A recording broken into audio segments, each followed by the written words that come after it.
Check. Good day and welcome back to the Human Earth Planet with your host, Table Mannerz. It has been a minute. So I was making these vids on a regular basis and then streaming came into my life. If you aren't following me already, please go to Twitch and follow Table Mannerz01. That's Table Mannerz01 on Twitch. I've been doing live production. I've been collaborating on live production. Again, you can see these on my Twitch. Also, I've ran into issues with my gear. For those of you that haven't seen, I have a video up on a woofer replacement on a Tapco Thump speaker, and I got more in the works because I got more problems. So for this video, we're going to be working with the Yamaha MG10 line mixer. Now, the issue I was having with this mixer is a few of the channels were weak or coming through kind of funky, kind of clippy and weird. So yeah, the Yamaha MG10, pretty easy to take apart, and we're gonna go through that in this video now. All right, so here's the Yamaha MG10, and let's start by taking the front plate off. I actually took all the screws surrounding the borders off before I dealt with anything else. Please keep track of your screws. Not all of them are the same, and the certain screws need to go back in the certain spots. So stay organized when you're doing this. I also accept no responsibility if you damage your gear, so don't do it if you don't want it. Can't remember how many screws there were. I did this a while ago, but let's go ahead and move the pots. Take them right off. I'm discovering some screws that I missed that I'm like, oh yeah, this guy. So fast forward through this. It's just a lot of the same thing, popping them off, putting them in. I'm putting these actually in 99% isopropyl.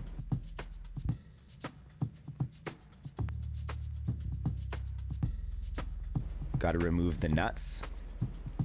If you don't, the faceplate will not come off. So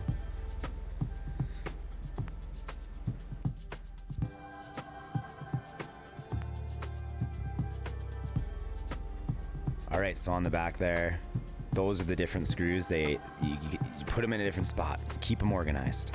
You'll see what I mean later when you take it apart and clean it.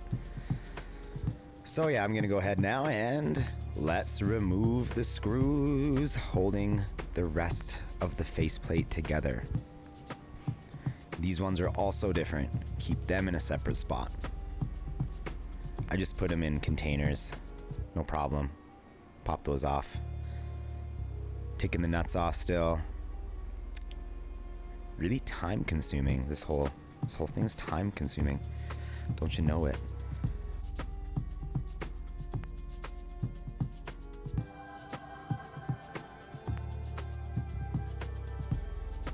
All right, the last screw coming out. Let's flip it on over. And once we remove the back plate, the whole thing sort of just like slides apart. So we just have to worry about this, and then we can remove the motherboard from the unit. A lot of screws. Keep track of these screws. These screws are for the back plate. Yeah, you can see it just slides on off, just slippery slidey. Be gentle. To remove the front plate, you have to kind of wiggle a little bit. You'll notice that the power cable is kind of sticking out the back. The front plate sort of bends over, so be super gentle when you're taking that off. And there it is. Let's take a look at this thing. Unplug the power source. I don't know if you need to do this. I always do, just in case. Shiny. Nice. But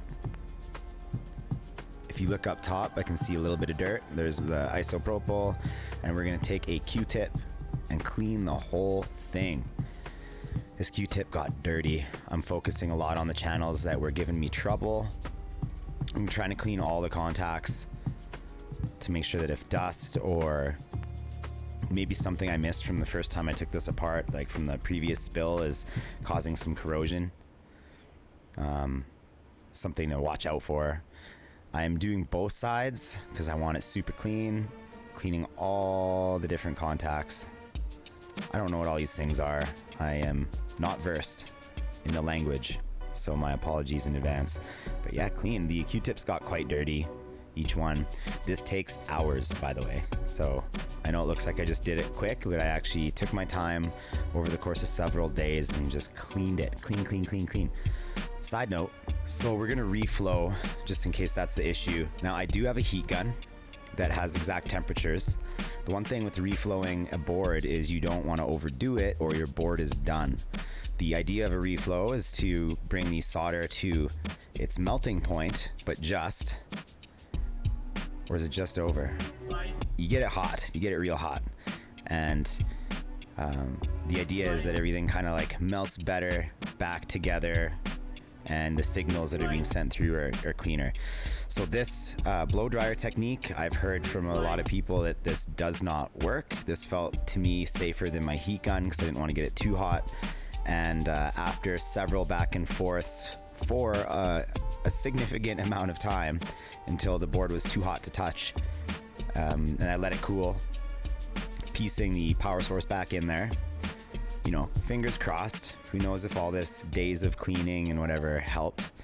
When you put the faceplate back on, you have to kind of get the power button and the power input just right. You got to sneak it in there. And this is where getting all the right screws and being organized is really important. The first thing I do put on is the faceplate. So just doing it in reverse order. We're just putting it back together. I did make a few mistakes of the screws, and that's why I say it can be frustrating because some of the screws are thicker and they might make little holes big holes, and then the little screw can't get in. Very sad. Very sad little screw. Revenge.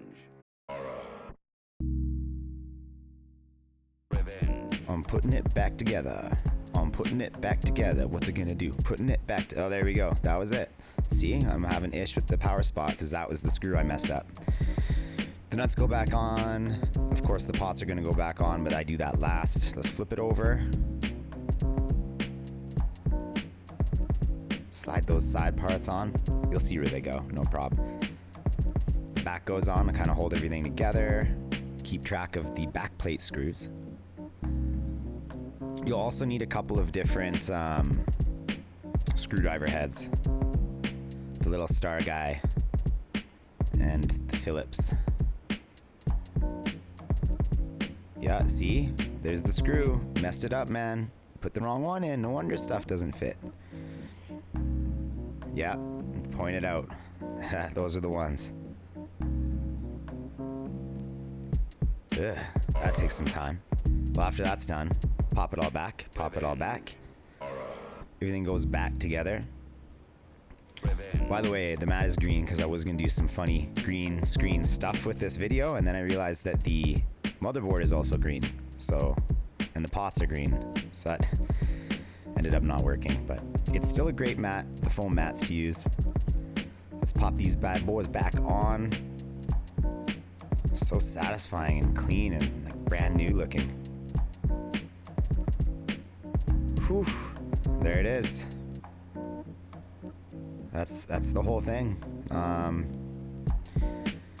So yeah, got everything back together and everything worked exceptionally. So whether it was the cleaning, whether it was the pseudo reflow I did on the circuit board, like I don't really know. I just know that in investing the time to take it apart, to look at it, to kind of identify what looks different or maybe what shouldn't be there, cleaning it up, and then putting some heat to it. It could be a combination of things or one of those things, but it works. So this piece of gear, which was causing me ish, is now like a brand new piece of gear. And yeah, I'm just really stoked about it right now. I got some more videos coming up. So until next time, this has been another edition of the Human Earth Planet with your host, Table Mannerz. And I'll see you again next time.